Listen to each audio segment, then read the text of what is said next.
Hello everyone. So as we know, we have already completed our sets in our previous video. Now in this video, we are going to discuss about relations. So let's start our discussion on relations.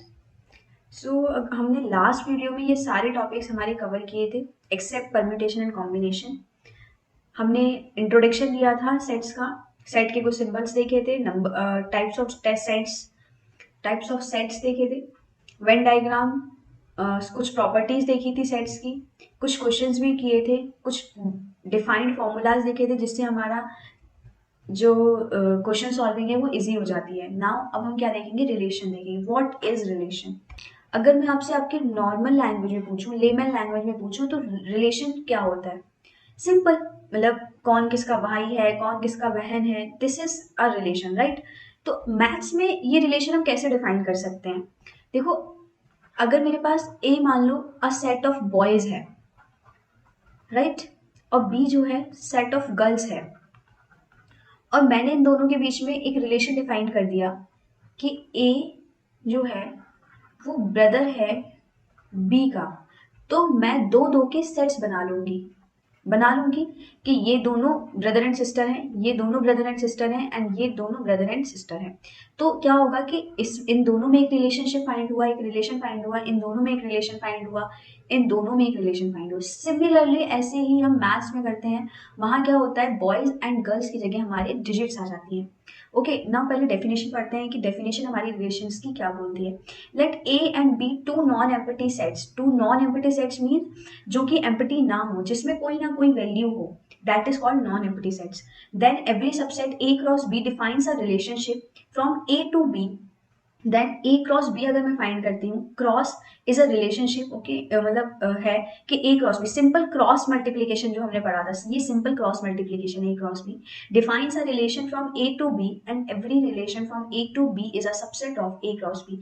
मतलब कि अगर ये मेरे दो elements अगर मैं देखती हूँ, ये दो जो लोग हैं, दोनों बहन भाई हैं, ये क्या होंगे, ए क्रॉस बी के सबसेट होंगे. तो फर्स्टली ए क्रॉस बी क्या होगा, सिंपल ए क्रॉस बी क्या होगा, the cross multiplication of A and B. कैसे होगा कि ए के जितने भी एलिमेंट्स हैं वो बी के हर एक एलिमेंट से मल्टीप्लाई होंगे. जैसे अगर मैं कोई न्यूमेरिकल डिजिट ले लेती हूँ कि ए में मेरा 1,2 है एंड बी में मेरा 2,3 है. Okay, then A cross B आप कैसे फाइंड करेंगे, 1,1, पहले 1 का, इस 1 का मल्टीप्लाई हम इन दोनों से करेंगे. तो सॉरी, 1,2, 1,2, 1,3, नाउ 2,2 एंड 2,3. ये सब मेरे क्या आ गए, क्रॉस मल्टीप्लीकेशन. ठीक है, अब वो मुझसे क्या बोल रहा है, जितने भी रिलेशनशिप्स होंगे, मतलब अब मैं कोई रिलेशनशिप डिफाइन कर देती हूँ ए एंड बी के बीच, ए एंड बी के बीच में कोई भी एक रिलेशनशिप डिफाइन कर देती हूँ, means A must be divisible by B. मतलब मुझे ऐसे सेट्स फाइंड करने हैं जिसमें बी का जो डिजिट है वो ए को डिवाइड कर रहा हो. तो आप देखो, 1/2 is it possible, no. 1/3 is it possible, no. 2/2 is it possible, yes. तो एक सेट क्या हो गया, 2,2 हो गया. Now for this 2/3 is it possible, no. तो only one set is in this. Then 2,2 is a subset of A cross B ना, yes. तो यही मेरी डेफिनेशन बोल रही है कि अगर कोई भी ए टू जेड, अभी तो हमने डिवाइड वाला रिलेशन लिया है, अगर डिवाइड की जगह कोई भी रिलेशनशिप है, उसमें जो भी सेट्स आएंगे वो सारे सेट्स सबसेट होंगे ए क्रॉस बी के. आई होप आपने ये चीज समझ आई होगी. नेक्स्ट आर क्या है, द नंबर ऑफ रिलेशन जो हमारे ये सेट्स आए हैं, subset of A cross B and A comma B belongs to R, then we say that A is related to B by the relation R and write it as A relation B. तो A relation B मतलब क्या हो गया, जैसे हमने ये define किया, तो यहाँ पे डिवाइड क्या है, हमारा जो डिवाइड है वो रिलेशन है. R divide is equals to relation. Okay, if A comma B belongs to R, we write it as A relation to B. Means 2 क्या है, 2 relation 2. ये लिख सकते हैं हम हमारे इस सेट के लिए. होप आपको रिलेशन अभी तक जो मैंने बताया समझ आया होगा. A क्रॉस B कैसे फाइंड करते हैं आपको समझ आया होगा. रिलेशन क्या होता है ये समझ आया होगा. अभी तक के लिए इतना समझो. नेक्स्ट स्लाइड पे हम जाते हैं. अब हमें नेक्स्ट टॉपिक क्या बोला है कि टोटल नंबर ऑफ रिलेशंस कितने होते हैं, टोटल नंबर ऑफ रिलेशंस कितने होते हैं.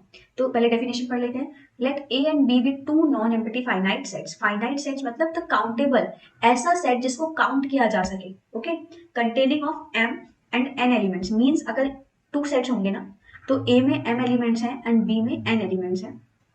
Then A cross B consist of m n elements, right, मतलब ए क्रॉस बी कितने एलिमेंट्स कंटेन कर रहे होंगे, m cross n, ordered pairs. So the total number of subsets of A cross B will be 2 raised to the power m n.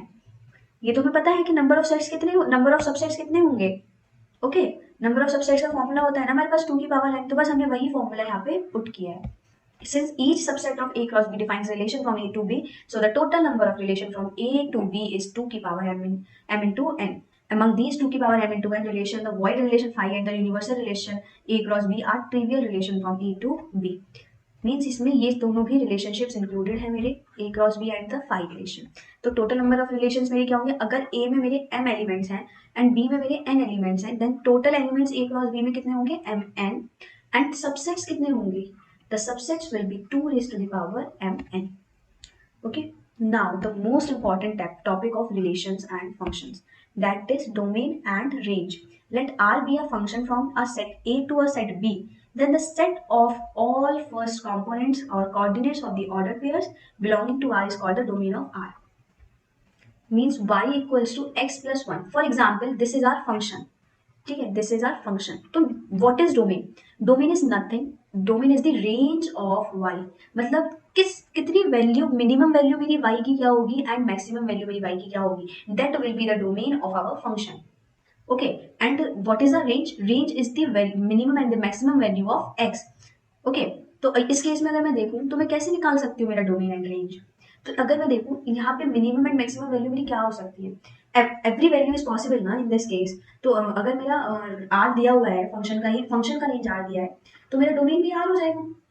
Okay, now range कैसे निकालेंगे, range ऐसे निकालते हैं, y equals to x plus 1. तो पहले इस function को हम x की फॉर्मेट में y के फॉर्म में चेंज करेंगे, मीन्स x को इधर एंड y माइनस 1. अगर आप देख पा रहे हैं तो मेरा x का रेंज भी r होगा, तो मेरा रेंज भी r है इस फंक्शन का एंड डोमेन भी r है. होप ये चीज आपको क्लियर हुई होगी, what is domain and what is range. अगर ये फंक्शन देखें तो a comma b belongs to r and range r b देखा. Okay, the valid value, it just कि x की कौन सी वैलिड वैल्यू होगी जिस पर मेरा y डिफाइन होगा. What is domain, the valid value of x on which our y is defined, and in case of range what is the valid value of y on which our x is defined. ये जो domain होता है ये defined value होती है y की, ऐसी value जिसपे मेरा y वैलिड है और x एग्जिस्ट कर रहा है. मीन्स अगर मैं एक और एग्जाम्पल लूं लाइक 1/x, तो इस केस में क्या होगा, x नॉट इक्वल्स टू 0 होगा, बिकॉज अगर मैं x की वैल्यू 0 करती हूँ तो मेरा y अनडिफाइंड हो जाता है. तो मुझे ऐसी कोई वैल्यू नहीं लेनी है जिसमें मेरा y डिफाइंड नहीं है, दैट इज कॉल्ड डोमेन. और अगर मैं लूँ x इक्वल्स टू 1/y, तो मुझे y की ऐसी कोई भी वैल्यू नहीं लेनी है जिसपे मेरा x डिफाइंड नहीं है. तो मेरा डोमेन क्या हो जाएगा इस केस में, r माइनस 0, r में से मैं 0 माइनस करूंगी एंड रेंज क्या होगा, r minus 0. Okay, I hope domain and range का भी हम और भी डिटेल में डोमेन एंड रेंज का कॉन्सेप्ट सीखेंगे, क्योंकि ये बहुत इंपॉर्टेंट टॉपिक है जो आता भी है, राइट. अब इनवर्स क्या नहीं होगा, इनवर्स इज नथिंग, जहां पे y है वहां x पुट करेंगे, जहां पे x है वहां पे y पुट कर देंगे. पुट करने का मीन्स ये नहीं है कि मतलब ऐसे लिखा हुआ है तो मुझे सिंपली बस वैल्यू को चेंज करना है. मीन्स अगर मेरे पास ऐसे लिखा हुआ है तो ऐसे नहीं कर देना है कि y equals to x plus 1, बस वेरिएबल चेंज करनी, नो, ऐसे नहीं करना है. x के प्लेस पे y को लेके आना है एंड y के प्लेस पे x को. मुझे इनवर्स का मतलब क्या है कि अगर फंक्शन मुझे y की फॉर्मेट में दिया है, अगर मुझे f ऑफ y दिया है तो मुझे कन्वर्ट करना है इसको f ऑफ x में, मुझे x की फॉर्म में फंक्शन चेंज करना है. और अगर मुझे फंक्शन f ऑफ x की फॉर्म में दिया है then I have to change this function in form of f of y. Let's read the definition of inverse relation. Let a comma b be two sets and let R be a relation from a set A to a set B. Then the inverse of R denoted by R inverse. मतलब R का inverse क्या होगा? R inverse is a relation from B to A and is defined by R inverse B comma A comma B belongs to R. Okay, देखा इन्होंने क्या किया है, सिर्फ ए एंड बी का पोजीशन चेंज किया है. मुझे बस इतना करना है, अगर मुझे फंक्शन एक्स की फॉर्म में दिया है then we have to change the function in the form of y. Okay, जैसे अगर मैं क्वेश्चन लेती हूँ, y equals to x plus 1. Okay, then अब मुझे इसको इनवर्स फाइंड करना है इसका. तो कैसे फाइंड होगा, simple, x equals to y minus 1, this is its inverse, this is its inverse. ये क्या हो गया, इनवर्स हो गया मेरा. x equals to y minus 1 is the inverse. किसका इनवर्स है, y equals to x plus 1 का इनवर्स क्या होगा, x equals to y minus 1. Okay, now types of relation, कितने टाइप के रिलेशन होते हैं? वैसे अगर देखा जाए तो मेन हमारे 3 टाइप्स के हो गए। First reflexive, okay, second symmetric,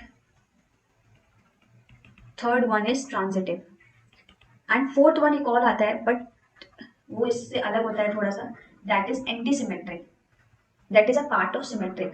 जैसे सिमेट्रिक का एक और पार्ट होता है asymmetric, what is asymmetric, similarly anti symmetric इसका पार्ट होता है। What is reflexive relation? A relation R on a set A is said to be reflexive if every element of E is related to its set. Means अगर मेरे पास एक relation है A, if I have a relation A that is A comma B, अब मुझे इसको इसी से ही cross करके देखना है। Okay, then A cross A, A cross B, B cross A and B cross B, खुद से खुद का रिलेशन क्या होगा कि एक रिलेशन तो मेरा A कॉमा B है, एक और लेंगे A कॉमा B, नाउ इनका क्रॉस मल्टीप्लाई, पहले A का इन दोनों से मल्टीप्लाई, देन B का इन दोनों से multiply. Okay, then we will get these 4 elements in this. अब रिलेशन, रिफ्लेक्सिव रिलेशन क्या होता है? जब मेरा A का A is related to itself, for every A comma A belongs to R, if A comma A belongs to R, then for all A belongs to A, means मेरा A comma A होना चाहिए R में, for every A belongs to R। अगर मेरा A R में है तो मेरा A कॉमा B R में होना चाहिए, मीन्स मेरे A में 2 एलिमेंट्स है A comma B, then it means मेरे A क्रॉस A में A comma A and B comma B होने चाहिए, तभी मेरा रिफ्लेक्सिव होगा। सिंपली ये रिफ्लेक्सिव कब होगा? जब मेरे सेट में, मेरे रिलेशन में A कॉमा A होना चाहिए और B कॉमा B होना चाहिए। अगर मेरे सेट में सेट A में 3 एलिमेंट्स होते तो क्या होता? तब A comma A, B comma B and C comma C तीनों होने चाहिए। मतलब अगर मेरे सेट में जितने भी एलिमेंट्स हैं उन सबका खुद से रिलेशनशिप है, प्रेजेंट है, तो वो रिफ्लेक्सिव होगा। Okay, now what is symmetric? Symmetric में क्या होता है? A relation R on a set A is said to be symmetric relation if and only if A comma B belongs to R, then B comma A also belongs to R for all A comma B belongs to A। Means अगर मेरे set में 2 elements हैं A comma B, तो उनके relationship में, अगर मेरे relationship में A कॉमा B प्रेजेंट है A क्रॉस B में, तो B क्रॉस A भी होना चाहिए। इट इज नॉट नेसेसरी कि अगर एक A क्रॉस B नहीं है, A कॉमा B नहीं है मेरे सेट में, for example A comma B ही नहीं है, मतलब A कॉमा B 2 एलिमेंट्स हैं। अब मैंने जो रिलेशनशिप बनाया है उसमें से 1 comma 1 exist, A comma A exist कर रहा है, A कॉमा A एग्जिस्ट कर रहा है, तो ठीक है ये सिमेट्रिक होगा। क्यों होगा? क्योंकि यहाँ पे A कॉमा B नहीं है ना। कंडीशन तब लग रही है जब A कॉमा B है, तब B कॉमा A जरूर ही होना चाहिए। अब A कॉमा B ही नहीं है तो हम सिमेट्रिक वाली प्रॉपर्टी हमारी कंसिडरेशन में ही नहीं आई है, तो वो सिमेट्रिक ऑटोमेटिक होगा। ओके, नाउ एंटी सिमेट्रिक के केस में क्या होता है कि A कॉमा B R में है और B कॉमा A भी R में है, तो A इक्वल्स टू B होगा। सिंपल, अगर कोई रिलेशन रिफ्लेक्सिव है तो वो रिलेशन एंटी सिमेट्रिक भी होगा। Thus, if A is not equals to B, then A may be related to B or B may be related to A, but never both. Okay? तो antisymmetric भी समझ आया होगा। नाउ ट्रांजिटिव, ट्रांजिटिव हमसे क्या कहता है कि अगर A कॉमा B बिलोंग कर रहा है मेरे रिलेशन से R से, और B कॉमा C बिलोंग कर रहा है मेरे R से, तो A कॉमा C भी बिलोंग करना चाहिए। कंडीशन बहुत ध्यान से देखो क्या बोल रहा है ये इस कंडीशन में कि अगर A कॉमा B R में बिलोंग कर रहा है और B कॉमा C मेरा R में बिलोंग कर रहा है, तो A कॉमा C भी R में बिलोंग करना चाहिए। मीन्स अगर A कॉमा B R में नहीं है, राइट, और B कॉमा C भी R में नहीं है, तो A कॉमा C तो एग्जिस्ट नहीं करेगा, तो भी कोई दिक्कत नहीं है। सिमिलरली मान लो अगर सिर्फ B कॉमा C है, A कॉमा B है ही नहीं, तो कंडीशन फॉलो ही नहीं होती ना। मीन्स अगर मेरे रिलेशन में सिर्फ A कॉमा B एग्जिस्ट कर रहा है, A कॉमा A एग्जिस्ट कर रहा है, तो ये रिलेशन जो होगा वो रिफ्लेक्सिव भी होगा, सिमेट्रिक भी होगा एंड ट्रांजिटिव भी होगा। क्यों होगा? क्योंकि इसमें बोला हुआ है कि अगर A कॉमा B है और B कॉमा C है तो A कॉमा C होना चाहिए। अगर A कॉमा B ही नहीं है तो A कॉमा C हम चेक ही क्यों करेंगे? तो हमारा रिलेशनशिप ट्रांजिटिव होगा in that case. I am not saying कि आपको एकदम से ये चीज समझ आ जाएगी, थोड़ा टाइम लगेगा, मुझे पता है थोड़ा सा कॉम्प्लिकेटेड है, बट धीरे धीरे ये चीज समझ आ जाएगी कि मैं क्या करने की कोशिश करूँ। अगर नहीं आ रही है तो दोबारा से पीछे जाओ और रिपीट करके इस वीडियो को देखो। ये बहुत इंपॉर्टेंट चीज है कि अगर मेरे पास एक रिलेशन है, मतलब 1,2 का एक एलिमेंट है A, ओके, और मैं इसका एक रिलेशन बनाती हूँ A से, तो मेरा 1,1 आएगा। इसमें सिर्फ ये, मतलब ये सिर्फ एक ही रिलेशनशिप आ रहा है। अभी हमने एक एग्जांपल देखा था ना A डिवाइड बाई B का, जिसमें मेरे सिर्फ 2,2 आ रहा था। A डिवाइड बाई B में सिर्फ मेरा 2,2 आ रहा था, तो मान लो ये रिलेशन है मेरे पास सिर्फ अब 2,2 का। अब मेरे से कोई पूछता है बताओ ये क्या anti symmetric, symmetric, reflexive, transitive है, तो हम क्या बोलेंगे, यस दिस इज रिफ्लेक्सिव भी है, this is a reflexive relation, this is a symmetric relation, this is a anti-symmetric relation and this is a transitive relation too. Okay क्योंकि symmetric और anti symmetric के केस में क्या हुआ, इसका first constraint ही follow नहीं हुआ, तो हम नेक्स्ट पे क्यों जाएंगे, मींस ए कॉमा बी नहीं है तो बी कॉमा ए को चेक ही नहीं करेंगे। सिमिलरली अगर ए कॉमा बी नहीं है, बी कॉमा सी नहीं है, तो ए कॉमा सी को भी हम चेक नहीं करेंगे। ओके आई होप आपको समझ आया है। Let A be a relation and the relation I A comma A belongs to A on A is called the identity relation on A. In other words, a relation IA on A is called the identity relation if every element of A is related to itself. Every identity relation will be, अब इसमें क्या है, अब आप बोलेंगे कि identity और reflexive में डिफरेंस क्या है, आइडेंटिटी एंड रिफ्लेक्सिव में डिफरेंस क्या है। 2 मिनट का पॉज लो, इस चीज को सोचो कि आइडेंटिटी और रिफ्लेक्सिव में क्या डिफरेंस है। मैं आपको लगता बताती हूँ। आइडेंटिटी हमसे क्या कहता है कि सिर्फ और सिर्फ वही एलिमेंट्स ये कंटेन करेगा जो कि खुद में होंगे। मतलब क्या बोल रहा है, देखो ऑन ए इज कॉल्ड, इस वाली लाइन में नहीं देखना, इसमें देखो, in other words a relation I A on A is called identity relation if every element of A, every what it said, every element of A is related to itself only, only means उसी other से नहीं relate करेगा। Means अगर मेरा ये set है और इसका खुद से ही रिलेशन निकाला है और इनका से 3 एलिमेंट्स आ रहे हैं इस रिलेशन में, first is a, and second is 2, and 3, तो that is an identity relation. अगर मैं इसमें एक और रिलेशन ऐड कर दूं 2, then it will not be an identity relation. क्यों? क्योंकि आइडेंटिटी रिलेशन कहता है कि सिर्फ वही एलिमेंट्स ये रिलेशन कंटेन करेगा जो अपने आप से ही रिलेट करेंगे और कोई भी एलिमेंट नहीं होगा। बट रिफ्लेक्सिव में ऐसा नहीं होता है, दूसरे एलिमेंट्स भी इसमें आ सकते हैं। मीन्स अगर मैं इसमें 2, 3 ऐड कर दूं तो ये रिलेशन क्या होगा, ये रिफ्लेक्सिव तो होगा, but this relation is not an identity relation, this relation is not an identity relation. I hope ये आइडेंटिटी एंड इसमें आपको इसका डिफरेंस समझ आया होगा। It is interesting to note that every identity relation is reflexive, but every reflexive relation need not to be an identity relation. ये चीज भी समझ आई होगी। मीन्स अगर मैं इस चीज को हटा दूं तो ये तो रिफ्लेक्सिव है ही ना, लेकिन अगर 2, 3 में ऐड कर दूं तो वो रिफ्लेक्सिव तो होगा बट वो आइडेंटिटी नहीं होगा। Okay equivalence relation is a relation which is a reflexive relation, symmetric relation and a transitive relation. A relation which is all the 3 one is called a equivalence relation. Okay अब कुछ important points हैं, हमने जो set भी पढ़ा था उससे related कुछ इंपॉर्टेंट पॉइंट्स हैं जो मैं प्रीवियस वीडियो में डिस्कस नहीं कर पाई थी। नाउ हम इस वीडियो में एक बार उसको रीड कर लेते हैं। मैंने ये सारे इंपॉर्टेंट पॉइंट उस वीडियो के मिडिल में बताए हुए हैं, बट मैं अभी पूरा वीडियो कर रही हूँ तो इसलिए मैं इस चीज को आपको दोबारा से रिवाइज करवाना चाह रही हूँ। Equal sets are always equivalent but equivalent sets may not be equal. समझ आया होगा, हमने सेट में ये चीज पढ़ी थी। If A has n elements then the power set has 2 की पावर n एलिमेंट्स, ये हमने प्रूफ भी किया था। If total number of element subsets of a finite set containing n elements is 2 की पावर n। अगर a1 a2 an तक मेरे फाइनाइट फैमिली ऑफ सेट्स हैं then the union will be a1 union a2 सारे sets का union. Okay यहाँ पे intersection को भी सेम चीज बोला हुआ है। r minus Q is the set of all rational number, r is the set of real number, R is the set of real number and Q is the set of rational number. तो अगर मैं real number में से rational number minus कर दूंगी तो मेरे पास किसका सेट आ जाएगा, रेशनल नंबर का सेट आ जाएगा। Okay let A and B 2 non-empty sets having n elements in common, then A, B and B, A have n square elements in common।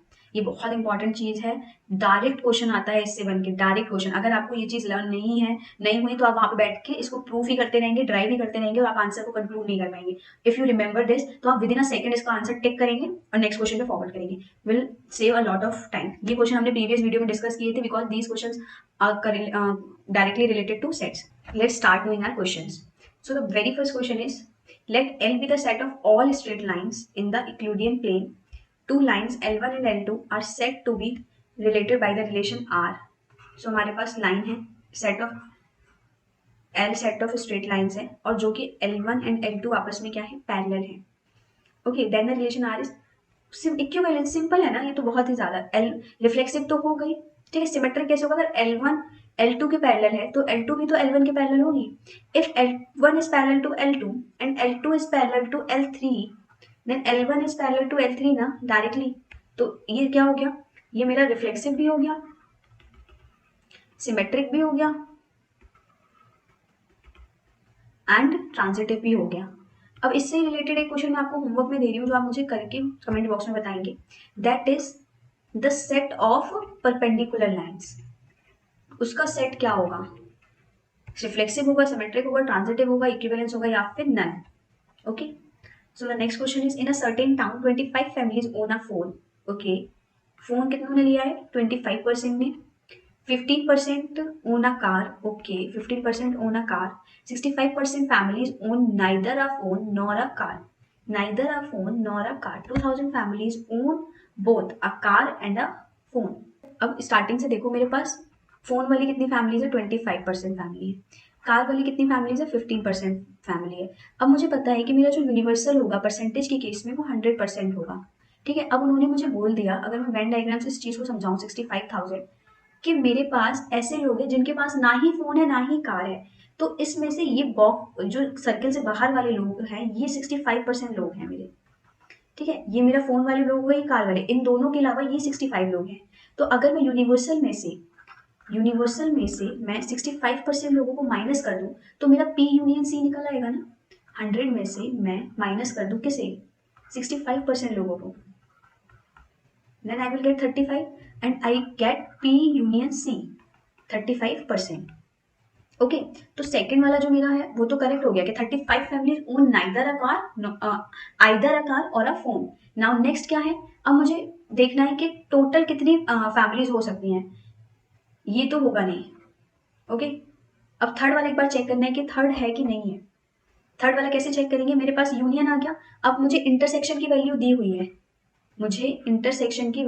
हुई है, दैट इज 2000. तो मैं इंटरसेक्शन निकाल लेती हूँ. इंटरसेक्शन कैसे निकालेंगे, 35 हमें दिया है, फॉर्मूला पुट करेंगे हमारा 25% प्लस 15%, एंड मैं यहाँ पे इसको N P intersection C. Now N P intersection C equals to 5%. अगर आपको फॉर्मूला नहीं याद है तो आप हमारी प्रीवियस वीडियो देखिए, सेट्स की, वहां हमने इसका फॉर्मूला बताया हुआ है. ओके, अब मेरे पास ये आ गया. अब मैं 5% को 2000 के इक्वल रख दूंगी. तो मुझे क्या करना होगा, आइदर मैं 2000 को परसेंटेज में चेंज करूँ या 5% को सिंपल में चेंज करूँ. तो मैं 5% को सिंपल में कर रही हूँ. तो 5/100 ऑफ टोटल जितनी भी फैमिलीज हैं, तो टोटल मैंने मान ली x फैमिलीज हैं, क्योंकि मुझे नहीं पता कितनी फैमिलीज हैं, मुझे नहीं दिया हुआ है क्वेश्चन में कितनी फैमिलीज हैं, and equals to 2000. Now cut कर देंगे, मतलब 2000 से मेरा मल्टीप्लाई हो जाएगा 100 का, and divide by 400, and that is yes. So third is correct, second and third is correct.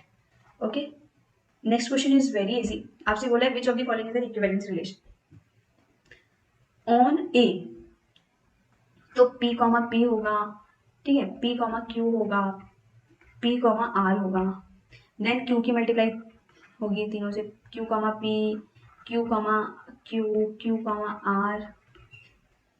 ठीक है, वैसे मुझे सारे एलिमेंट्स दिए हैं, तो बस मुझे एक बार चेक करना है कि इक्विवेलेंस कौन सा होगा. तो P, Q है, तो इट मीन्स Q, P भी होना चाहिए. नहीं है, मीन्स ये तो है ही नहीं. Now in this R, Q है, तो Q, R भी होना चाहिए. इसमें नहीं है, तो ये भी नहीं है. P, P है, Q, Q भी है, R, Q भी है. P, Q है बट Q, R नहीं है, तो ये सिमेट्रिक नहीं होगा, और ये दोनों भी सिमेट्रिक नहीं होंगे. इट मीन्स ना ये इक्विवेलेंस रिलेशन है, ना ये. तो ये आंसर हो जाएगा मेरा, D is the answer. Okay, a relation R on A is defined by this, then R is antisymmetric, reflexive, symmetric and transitive. Okay, let's check. 2, 4 है, 4, 2 भी है, तो सिमेट्रिक के कंडीशन फॉलो. 4, 6 and 6, तो इट इज सिमेट्रिक, बहुत clearly visible है, symmetric है. So that's it for this video. I hope you like this video. If you are facing any kind of doubt in the theory or in the question, you can comment. I will definitely reply and I will definitely solve your query. Thank you for the day.